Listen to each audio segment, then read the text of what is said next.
Amigos y amigas de Salud y Bienestar, les saluda Olga de Rosso.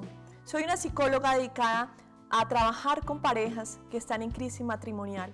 Y hoy voy a trabajar un tema muy interesante. ¿Es posible perdonar a mi cónyuge? Es posible. Y vamos a aprender a perdonar. Hay que abrir nuestro corazón y dar ese primer paso para ir hacia el perdón. No esperar que el otro venga a pedir perdón. Y no es fácil. Ustedes dirán, pero si el otro me hirió, el otro me ofendió, el otro fue que se fue, la otra persona ha elegido a alguien distinto. ¿Y cómo es que tú me dices hoy que perdone? Definitivamente, el mensaje de Jesús en su palabra ha sido el perdón. Y hoy voy a hablarles desde Jesús. En mi experiencia trabajando con parejas, he verificado que solo en Él podemos llegar al perdón verdaderamente, a un perdón a profundidad, no en apariencias, no superficial, el que digo, sí te perdono, pero realmente no hay un perdón. Hay muchas definiciones de perdón y las personas viven hablando del perdón, pero nos cuesta perdonar. Hay muchas personas que dicen, no puedo perdonar. Otras dicen, no quiero perdonar. Y esas expresiones están relacionadas al orgullo, al no querer ceder, al no querer ir, incluso al no querer perdonarnos. ¿Y qué es el perdón a la manera de Jesús? El perdón es pasar por alto alguna ofensa sin imponer penalidad, y eso suena fuerte. Esa es la manera que Jesús nos invita.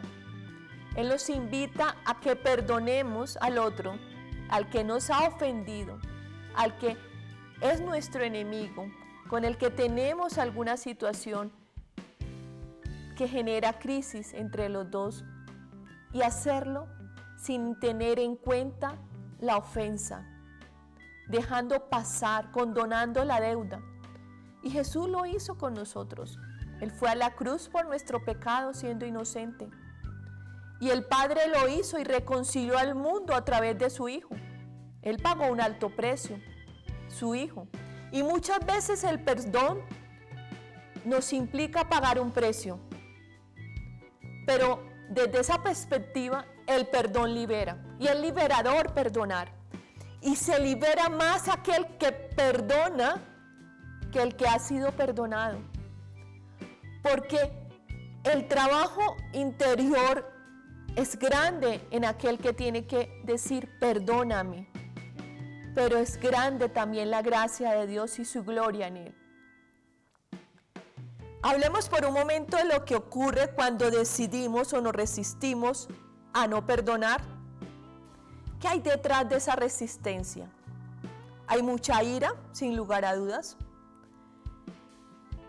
Hay lejanía de Dios y desconexión, porque por eso no puedo entender su mensaje. Tercero, porque hay un sentimiento de justicia. Yo deseo hacer justicia, que debiera la otra persona pagarme algo por lo que hizo. Y entonces busco de alguna manera que me paguen por el daño que me causaron. El perdón es una gracia que viene de Dios y es gratuito para nosotros. Pero Dios pagó un alto precio, la vida de su Hijo. El perdón siempre va a costar algo a alguien. Y les voy a poner un ejemplo. Si a mí me debe una persona 100,000 pesos y yo condono esa deuda, el precio de haber perdonado es de 100,000. Es un valor. Si yo perdono a mi esposo una infidelidad, estoy pagando un precio por ello y es un valor emocional. Siempre vamos a pagar un precio por el perdón. Y el perdón tiene desde esa perspectiva un costo, porque tengo que dejar ir, soltar, amnistiar, condonar. Cuando el perdón no ocurre, cuando yo me lleno de resentimientos, comienzo a alejarme de esa persona. Incluso comienzo a alejarme de otras personas porque me siento tan herido, tan herida, que prefiero alejarme y digo, me voy. Y lo podemos ver si alguien tiene una herida en su mano o en un pie.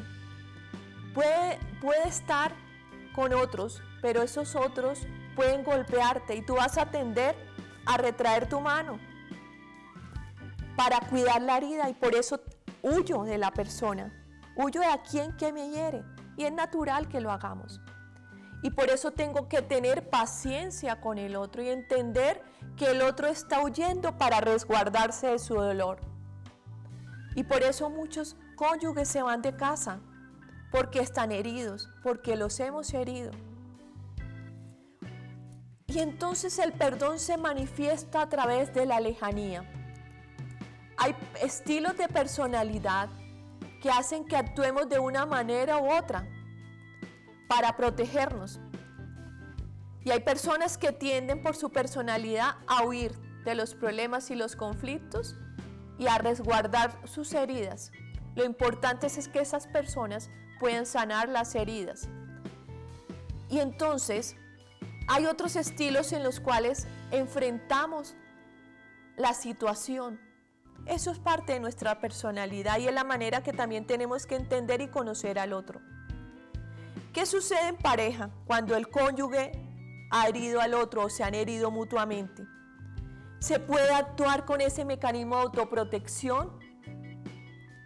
¿Se puede entonces alejar el uno del otro? Incluso el uno puede irse de casa.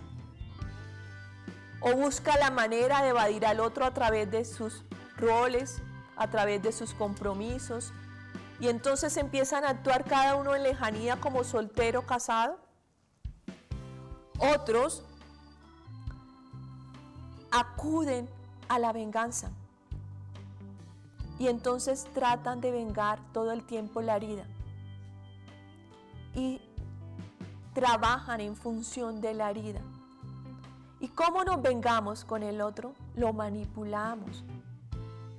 Empezamos a chantajearlo o empezamos a actuar con dureza, porque endurecemos el corazón hacia el otro y buscamos la manera de que el otro se sienta tan herido o más herido y le cobramos ese precio a nuestro cónyuge. En mi experiencia con consultantes, yo he tenido parejas que duran 20, 30 años sin perdonar a su cónyuge. Recuerdo mucho una persona que acudió a consulta, dijo, yo llevo 25 años cargando con lo que ella llamó la cruz de su matrimonio. ¿Y qué era la cruz? Su esposo hacía 25 años le había sido infiel. Él lo confesó, le pidió perdón y cambió su comportamiento. Pero ella duró 25 años prisionera de su dolor, recordándoselo cada vez que podía, y entonces decidió ser la vengadora de su herida y construyó una cárcel emocional para su esposo y para ella, donde también lo convirtió en prisionero. Pero ambos estuvieron cargando con esa falta de perdón. En otras ocasiones he acompañado a personas que llegan a consulta y me dicen, mira, estoy enferma. Y miramos la historia y hay una ausencia de perdón. No ha podido perdonar a su pareja, a sus padres, a alguien que le causó daño. Y muchas veces se traduce esa enfermedad en depresión, en cáncer, en problemas cardíacos. Es importante que aprendamos a perdonar. Y la palabra de Dios nos lo enseña. Y nos dice algo que es contundente. Si ustedes no perdonan, no serán perdonados. Y lo repetimos en el Padre Nuestro. Y es una oración que hacemos cotidianamente.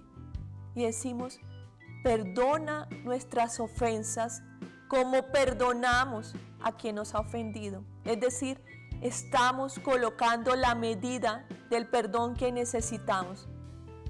Del perdón que necesitamos que Dios nos dé. por nuestras fallas, por nuestras faltas, por nuestras equivocaciones.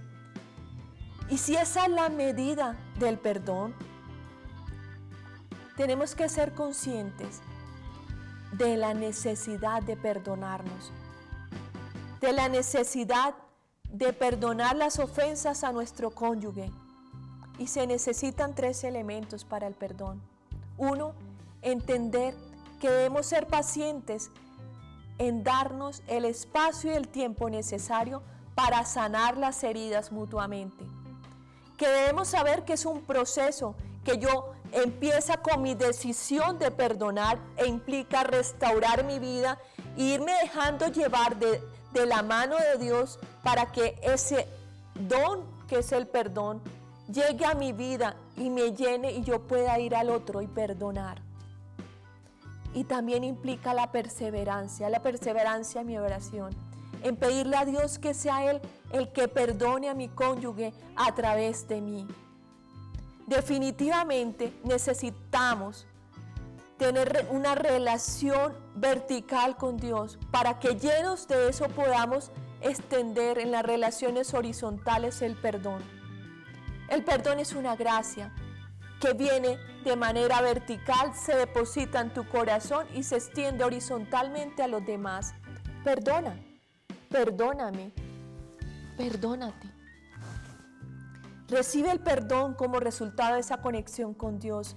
No te quites la oportunidad de que sea Dios el que guíe tu corazón y que te regale el perdón como un don y como una gracia y que te permitas ir al otro y decir perdóname, porque sé y reconozco mi falta y te perdono, te perdono.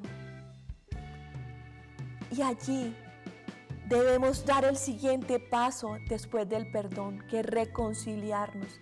Es devolverle al otro, y es una definición que me encanta del perdón. Yo te devuelvo a ti el lugar que tenías en mi vida y te devuelvo a ti esa dignidad como persona y te permito ser el ser que eres porque te acepto como eres. Ese es el perdón real. Da el primer paso. Ve hacia el otro y pide perdón. Perdónalo, toma la decisión de perdonar. Recuerda, Dios quiere sanar tu matrimonio. Acaba con los problemas, no con el matrimonio. Hasta la próxima. Un beso.